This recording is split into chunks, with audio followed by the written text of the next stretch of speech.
다음은 이제 이들 부부의 전성기 때로 넘어가 보겠습니다. 이 전성기 때는 어떤 일들이 있었죠? 특별히 감독님은 기억도 하시겠죠? 그러니까 이제 팻 로버슨 목사라는 사람이 상당히 좀 이런 텔레비전 선교에 굉장히 유명한 사람이고 그 사람을 모델로 삼아서 그 밑에서 일단 일을 하다가 독립을 해서 크게 성공을 거두는 거죠. 아예 다른 방송국으로. 그렇죠. 근데 일종의 자기 제국을 만든 거죠. TV 선교 제국을 만들었고 거기에 이제 어마어마한 부가 물론 그 부는 다 헌금으로 인해서 이루어지는 거고 그리고 또 이렇게 텔레비전 에반리즘에 되게 어떻게 보면 제일 꼭대기에 있는 목사가 제리 포웰 목사예요. 거기 유명한 사람이거든요. 등장하는. 매일 이제 이 전도를 통해서 자꾸만 채널을 넓혀가고 전 세계를 향해서 이제 복음을 전하는 그런 위치에 섰죠. 근데 이제 계속 이제 메시지가 이런 거예요. 헌금을 더해라. 이런 게 이루어지면 하나님이 기뻐하실 거다. 이런 식이거든요. 계속 모든 것들이. 대사에. 근데 이제 그런 것들 더블로 하세요. 2배로 하세요. 자기가 복음을 전하면서 당신이 헌금을 하면 이것이 사회에서의 성공과 이런 어떤 번영으로 이루어질 것이다라는 메시지에 계속 중독이 되니까 사람들이 계속 헌금을 하는 거죠. 근데 그 헌금을 가지고 그들이 하는 것은 더 큰 엠파이어를 만들려고 하고 그리고 계속 태미 베이커는 밍크 코트를 막 사고 그리고 자기만 사는 게 아니고 밍크 코트 싫다고 하는 자기 엄마도 왜 엄마는 밍크 코트를 싫어해? 라고 하면서 엄마 내 사랑을 거부하는 거야 이러면서 쉽게 말하면 어마어마한 헌금으로 하나님에 쓰여져야 될 돈들을 자기들의 어떤 행복과 자기들의 사치를 위해서 활용을 하는데 지금 보고 있으면 좀 너무 안타까웠습니다. 딜레마가 어쨌든 그만큼 또 구제 사역도 많이 한 것도 사실이긴 하죠. 구제 사역, 센터 같은 것들을 이제 만들어서. 근데 이제 그걸 한다는 건 그걸 해야 돈이 들어오니까 하는 거죠. 그렇죠. 네, 어쨌든 이제 팩트를 말씀드리는 거예요. 저는 보면서 정말 기가 막혔던 것은 이 태미가 외도를 하잖아요. 네. 근데 그 외도를 이제 짐이 알게 되고 용서해 주는 것처럼 하다가 방에서 독방에서 기도하고 나와서 그러다가 이거를 내일 방송에 고백해라. 네, 그렇죠. 네, 그 고백하는 장면에서 더 많은 시청자들의 후원금이 막 쏟아지죠. 전화가 여기저기서 난리가 났죠. 세상적으로 말하자면 정말 테크니션들이에요. 방송 천재라고 해도 될 만큼 감이 좋은 엔터테이너들이죠. 그 뒤에 방송이 더 부흥하면서 태미가 이제 찬양을 부르는 몽타주들이 나오는데 거기에 higher, the higher 막 이러면서 가사가 나오고 그 가사처럼 이들은 헤리티지라는 기독교 테마파크를 지을 계획을 또 세우고 레이건 대통령으로부터 국민적인 칭찬을 받는 위치에 이르는 성공가도를 달립니다. 그야말로 전성기를 맞이하게 되는데 어떻게 봐야 할까요, 목사님? 왜 대통령은 이렇게 분간이 안 가나요? 그분은 딱 봐도 좀 분간이 안 갈까요? 헬리나 웬이라고 우리가 잘 아는 영성가가 그런 얘기 했어요. 사역자는 누구냐? 예수님을 생각나게 하는 사람이라는 거예요. 그게 사역자의 정체성이라는 거예요. 근데 우리가 이 영화를 보면 기업가가 생각나는 사람인 거죠. 그렇죠. 정확한 표현이시죠. 여기서 말하는 기업가라는 기업하시는 분들은 저희가 결코 부정적인 의미가 아닙니다. 나쁜 어떤 의미에서의 정략적으로 이용하는 그래서 그분을 보고 그 방송을 보면서 감독님 방금 얘기하셨던 것처럼 탁월하잖아요. 모든 감각들이. 심지어 자기의 죄까지도 제로화시켜서 이 모든 것들. 그다음에 그냥 엔터테이너가 됐으면 그렇죠. 기독교와 상관없이. 그리고 이 얘기한 대로 아까 얘기한 구제와 나눔조차도 왜 보면 어떤 기업들의 이런 데서 뭔가를 봉사하고 그럴 때 보면 순수하지 않아 보일 때가 있잖아요. 보면 굉장히 그것들이 도구화되어지는 지점들이 것처럼 전형적인 얘기한 대로 기업가가 생각나는 사람이죠. 예수님이 생각나는 사람이 아닌 거지. 그러니까 이게 결과가 예를 들어서 내가 계속해서 이 텔레비전 선교로 성공을 거두고 더 많은 사람들이 내가 전하는 그 말씀을 듣고 그러면 하나님 앞에서 기뻐야 되거든요. 왜냐하면 하나님의 복음이 전파된다고 생각하고 하나님의 메시지가 그만큼 세상에 물처럼 흘러가기 때문에 내가 기뻐야 되는데 그게 아니고 그게 내 성공으로 연결되니까 기쁜 거죠. 근데 그렇게 되면 이제 어떻게 되느냐? 성공의 노예가 되는 거거든요. 점점 커가야 돼. 그렇죠. 그리고 잘 안 되면 이제부터 괴로운 거야. 그래서 보세요. 빚을 계속 지게 되죠. 왜 우리가 이 사역이 잘못된 걸 알 수 있냐? 그 영화를 보면 이 부부가 행복하지가 않아요. 매일 싸워. 성공을 두고 싸우고 상대방에게 야, 왜 너는 나를 위해서 헌신하지 않니? 야, 너는 왜 나를 계속 외롭게 두는 거야? 내가 하나님을 일을 하니까 그렇잖아. 이런 식의 태도거든요. 하나님이 그렇게 해달라고 언제 그들에게 부탁했나요? 전혀 그런 바가 없습니다. 그래서 결국은 이 태미 베이커가 불륜을 저지르게 되는 것도 그 공허감. 왜? 사랑이 없으니까 서로. 저는 이렇게 생각하거든요. 저는 사실은 목사의 아들로 평생을 자랐죠. 그리고 어려웠던 길을 함께 걸었던 기억들이 있어서 생각을 하면 그 과거의 그 생각들이 제 가슴을 이렇게 촉촉히 적셔올 때가 있어. 제 아버지의 과거의 모습들을 봤을 때. 근데 제 아버지가 했었던 얘기가 제가 지금도 기억이 나는 것이 목자는 누구냐. 이게 목자의 정체성에서 아까 말씀하셨는데 하나님이 맡겨준 양들을 위해서 봉사하고 근데 그러다가 그 양들이 혹시 죽을 위기에 놓이면 내가 대신해서 내 목숨을 내놓는 그게 목자다. 저는 그때 이게 참 고등학교 때 1년 넘게 제가 40시간씩 일을 하면서 공장에서 학교를 다니는 그런 일이 있었는데 그때 그 목자인 그 아버지를 원망할 수 없었던 게 그가 갖고 있는 그 사명감 때문이에요. 그렇죠?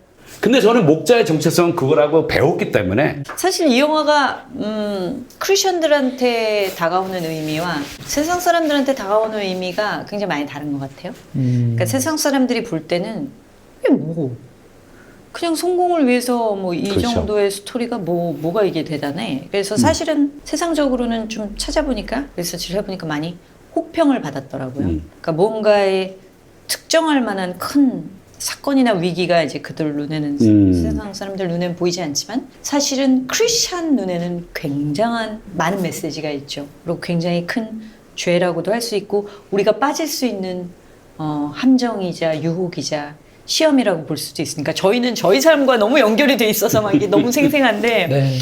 네, 어쨌든 이제 그런 전성기를 지나고 쇠락기에 접어듭니다. 이들이 정말 고속 엘리베이터의 속도로 성공을 했다면 그 속도 그대로 아니 더 빨리 추락의 늪으로 곤두박질 치게 되는데요. 여기서 질문이 생깁니다.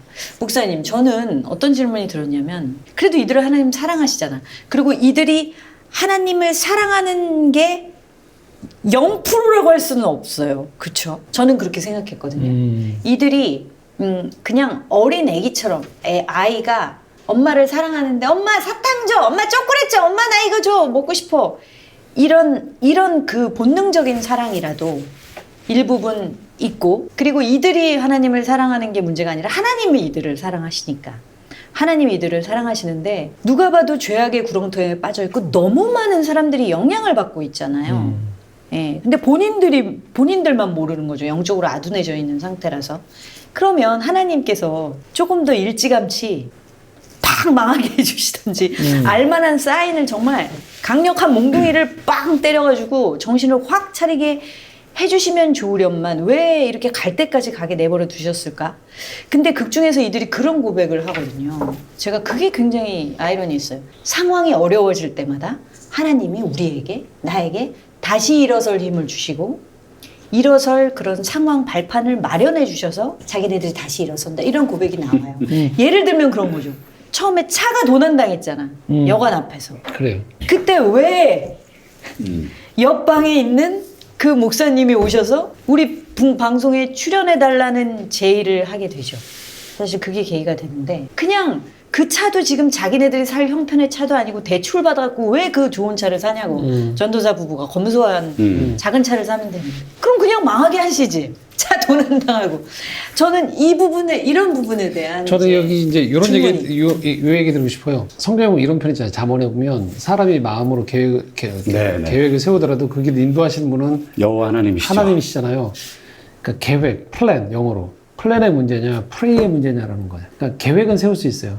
근데 기도의 문제는 다르다라는 거예요. 그러니까 이들 부부는 계획은 계속 있는 거예요. 그래서 이 계획을 계속 성취해 나가는데 골몰하고 있는 거죠. 그러니까 하나님은 어디까지나 내가 계획이 있더라도 인도함이 나한테 들어왔을 때에는 기꺼이 그 인도함에 의해서 계획이 수정되어지거나 변경되어져야 되는데 이들 부부는 오로지 성공을 위한 플랜만 있는 거예요. 그러니까 하나님은 계속 이 성공을 도와주셔야 되는 분으로만 계속 그게 세팅이 되어 있는 거죠. 그 리차드 포스터라고 이제 영성을 가르치는 교수님이 있는데 오늘 또 영성가 한 분을 더 소개하는데 그분이 한국교회에 아마 이 방송 보시는 분들 중에서 기억하시는 분들이 많으실 거예요. 리차드 포스터의 기도라는 책이 있어요. 네네네. 굉장히 많이 팔렸고 거기에 보면 다양한 기도에 대한 내용들이 참 많이 나오거든요. 기도 그럼 우리가 생각할 때 가장 일반 세상하고 다른 영역의 책이잖아요. 근데 놀랍게도 이분의 또 다른 책 중에서 국내에 많이 알려지고 영향력을 끼친 책이 있어요. 돈, 섹스, 권력이라는 책이. 너무 안 어울리는 책이잖아요. 한쪽은 기도를 얘기하고 있는데 한쪽에서는 돈, 섹스, 권력을 이야기하고 있단 말이에요. 이게 뭐냐면 사람이 가지고 있는 본질을 이야기하고 있는 거죠. 사람은 기도하는 사람이 될 건가, 돈을 쫓든지 성을 쫓든지 권력을 쫓든지 사람이 될 것인가의 기로에 놓여져 있고, 우리가 지금 보듯이 이 부분은 엄밀히 말하면 기도로 가지 않고 이것들을 쫓아간 자기의 플랜에 따라서 쫓아간 부부였던 거죠. 그러니까 너무 당연한 귀결이에요. 왜 기회가 많았는데도 불구하고라고 생각할 수 있지만, 한 번도 이 부부는 자기한테 있어서 기도의 진정한 의미에서 기도, 내 계획을 성취하기 위한 하나님과의 협상의 자리가 아닌 진정으로 내 잘못을 하나님이 비춰주시는, 죄를 비춰주시고 니들의 삶을 보면서 마음 아파하시는 하나님의 마음을 깨달을 수 있는, 그러니까 결국 기도는 관계의 문제거든요. 상대방에 있어서 아까 어린아이 얘기했지만, 아직 어린아이들은 부모에 대한 관계 설정에 있어서 저분은 나한테 주기만 하는 분이죠. 근데 점점 성숙해 나가면 요청해서 대화로 바뀌어서 부모도 힘들 수 있겠구나에 대한 마음을 헤아려야 되는데, 네. 전혀 없이 나이가 50이 되든 60이 되든 70이 되든 부모는 나한테 항상 줘야만 하는 존재로만 산정이 되어 있으면 그건 정상적인 관계가 아니잖아요. 그렇죠. 이 부부 또한 얘기한 대로 그런 면에서 저는 그렇게 진단을 내리고 싶어요. 기도가 없었어요. 표면적인 기도는 있었지만 진짜 기도가 없는 부부예요. 저는 그 추상미 감독이 아까 그 네. 말씀하신 그 에피소드가 굉장히 좀 중요하다고. 아, 그러니까 네, 고장이 네, 네, 났을 적에 그 타인이 와서 그 문제가 해결이 되잖아요. 네. 근데 그건 은혜거든요. 그 은혜가 있어요. 당연히 은혜가 있으니까 우리가 매일매일 살아가죠. 근데 은혜는 은혜로 봐야죠. 감사해야 되는 은혜죠. 사안이죠. 그렇죠? 근데 그 은혜가 있었기 때문에 이게 무슨 사인일 거야. 그 자의적 해석이고 자의적 판단이거든요. 네, 네, 네. 근데 이 짐 베이커가 아까 이 번영 신학을 말씀하셨지만, 그런 그릇된 태도가 처음에 신학교에 있을 때도 드러나는 게, 어떻게 해서 목사가 되느냐, 목사가 될 결심을 했느냐, 이 부분에 대해서 설명하는 것이, 어렸을 때 자기가 미숙해서 어린아이를 차로 치었는데, 네. 물론 큰 자기가 잘못이라고 생각했겠죠. 그러니까 하나님에게 이 아이를 살려주십시오. 이 아이를 살려주시면 제가 목사가 돼서 당신을 섬기겠나이다, 이렇게 기도했다는 거예요. 저는 그래서 이 부분 굉장히 조심해야 된다고 생각해요.